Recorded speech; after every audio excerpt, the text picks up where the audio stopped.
Good afternoon, everyone. Welcome back to continuation of the school mapping. Here we want to discuss about the factors we need to consider uh, in school mapping, the influence of school location, then the rationale for school mapping, then stages involved in school mapping preparation, and if there is any question, you can contact me either in the class or via online. When we talk of school mapping, we were discussing about the um, um, designing to provide planners, the managers, the administrators with the necessary tools and data to ensure that optimal match between students and educational structure needed in the school. At the same time, it tells us about the visualization or some of the data's opinion that is involved in school location and the distribution that needs to be made so that effective school mapping can be examined. Then we want to look at the factors for consideration in school mapping. Actually, these have been discussed, and at the same time, we just try to brush reach a little. When we talk of the factors to need to be considered in school mapping, we are talking about the school personnel, then demographic factor, political factor, socio-cultural factor, economic factor, geographical factor. Then at the same time, we have a security and safety measures that need to be put into consideration, share space in school building, then planning for technology, the eco-friendly school building, the physical classroom environment in terms of the heating, in terms of the air conditioner and lighting and etc. to mention but a few. Then at the same time, we talk about the community use of the facilities in school mapping, then the planning for teaching force and the educational factor. This was highlighted by Chinyere. And what are the factors influencing school location? Before you can think of you want to locate a school or designing or to open a school, you need to look at the population distribution, accessibility, that's nearness of the school to the community or whatever the environment it will be.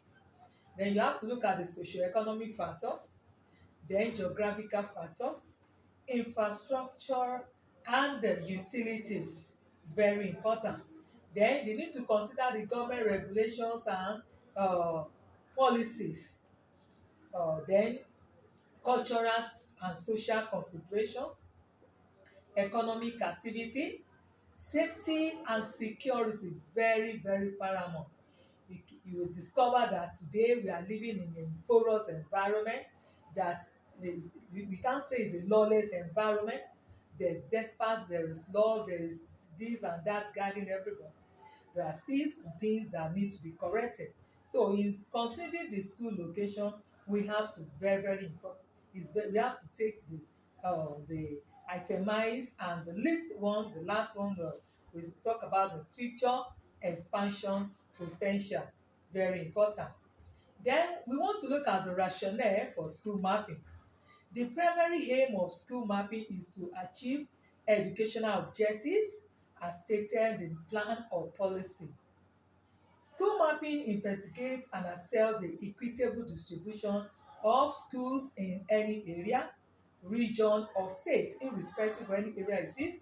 We have to look at the equitable distribution of the infrastructures and facilities that is available, efficient and equitable distribution of resources within and between school is done through school mapping, very very important. In order to solve the problem of educational disparities, the following indicators help to get the necessary information.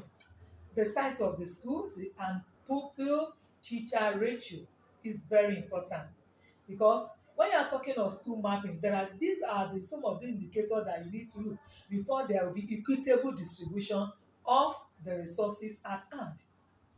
Transition rate for school, uh, for secondary school or primary or secondary school. The enrollment rate too, from primary to secondary schools. Enrollment rate for school going population. The school population in rural and urban area, and notwithstanding the upperland and riverine areas. The density of the population and schooling conditions. At the same time, the catchment area, because we have some environment that are disadvantage of the catchment area. If they are not being captured, they have to be very careful.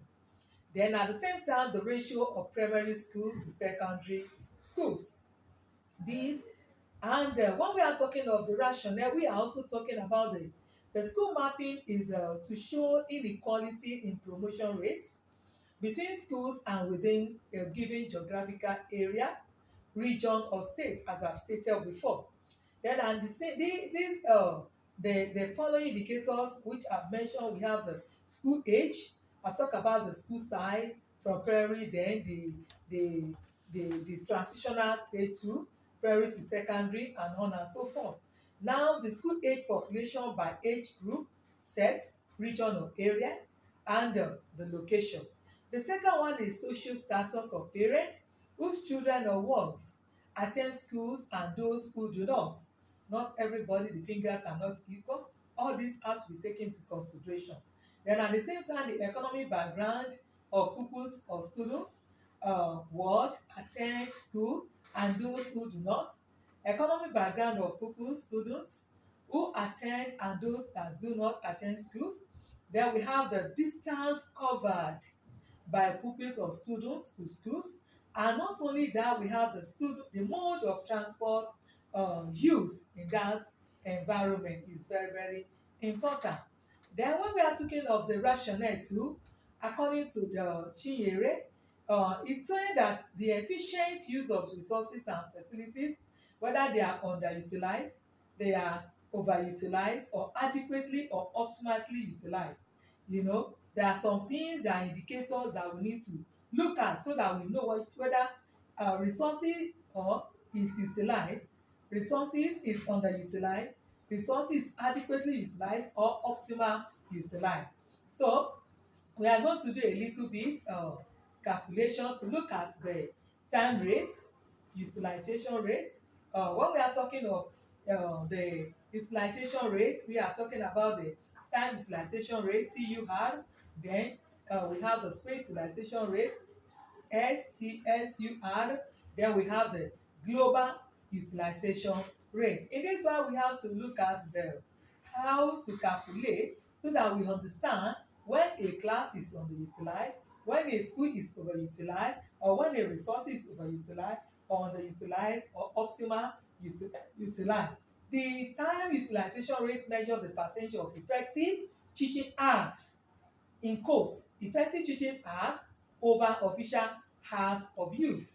For example, if the official hours of use allocated to a classroom block are 8 hours per day for 5 weeks, which means we are going to multiply that 5 per 8, it will give us 40 hours. I repeat myself. Assuming the official hours you allocated to a classroom in the block are 8 hours per week, per day, and for 5 days in a week, which means we are going to multiply the 5 times 8, it will give us 40 hours. Then the actual time utilized is only 30 hours. How? You have to 30 or 40, then multiply by 100%, it will give us 75%. So in that wise, we can say that whether the time utilization rate is 75% for that classroom. Then the space utilization rate will give us the size of the class within average number of pupils or students occupying it at very particular time. Then, for instance, a classroom built for 40 persons is occupied by 50. You can say, how do we get whether that classroom is overutilized or underutilized? Remember the first one we've gotten, the time utilization is 75%, but this time I want to look at the space utilization. Class meant for 40 and 50 students or pupils are occupying the class. How do we get that? We have to multiply 50 times 100. It will give us 125%. In that way, you could understand that the class is already being overutilized. Then we want to look at the global utilization rate. It will give us the percentage of the number of pupils using the space and the number of space available, and the number of hours used per week, and number of theoretical hours officially in quotes used by the classroom. The rationale between of the global utilization rate is read thus: average number of pupils multiplied the number of hours usage per week of place available in the classroom. Theoretical time of usage per week. When we want to calculate our global, we have to look at the total time utilization rate multiplied by space utilization rate, then multiply by 100 all over 1.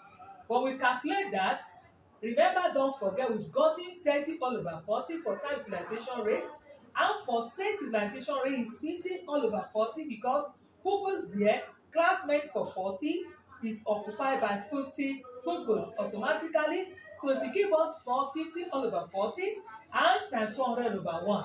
We got 93.75%. The global utilization rate shows the actual utilization rate. The example above shows that utilization rate is 93.75%. This is below 100, indicating that resources are not optimized. So, when you sit down, you look at this, you get more and more, and you understand it better. So, the last but not the least for this lecture is stages involved in the school mapping preparation. What are the stages that you need to look at? Number one, prioritization of your facilities. Then 2, cost implication. You have to check that. 3, facilities assessment. Very important and paramount. Facilities location. How nearly the facility that you're going to use near to the school. Projection of future population. If actually the population for this year is around 40 or 5,000, you should be projecting for at least 7,000 in the next years to come. Then diagnosis of educational development. You have to look at it, the environment, how the improvement that have come over the school. You have to check that too. And the last but not the least, on that stages involved in school mapping, preparation is specification of the norms, and very, very important. You have to be specific. What are the things that you need to carry out and that need to exist for efficient and for effective running, and for the school to achieve their aims and objectives as their primary goal in the national policy of education and in school mapping at large. Thank you for listening.